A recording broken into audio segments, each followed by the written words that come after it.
Գողացան օտար խմբերը չարի, սրտիս ու մտքիս ունեցվածքը ողջ, համաձայն գրքի կանխաբանության, որի պատճառով իսկույն սկսեց իմ մեջ նվազել իմաստությունը ըստ առակողի,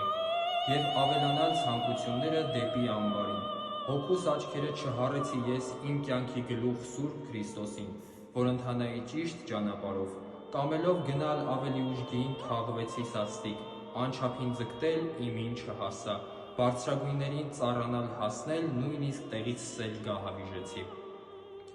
Երկնային ուղուց անդունդներ ընկա, որքան ավելի շատ զգուշացա, այնքան ավելի վնաս կրեցի,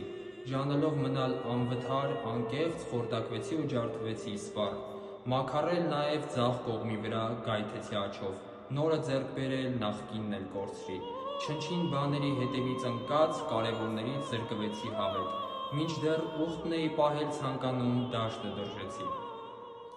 Վատ սովորությունից կտրվել ցանկացա, ընկա նոր կորստաբեր ոլորության մեջ, փոքրերից փախած մատնվեցի ձեռքը մեծամեծերի, ինչ որ ես ինքս ստեղծել էի, չարաչար ոսող դարձրի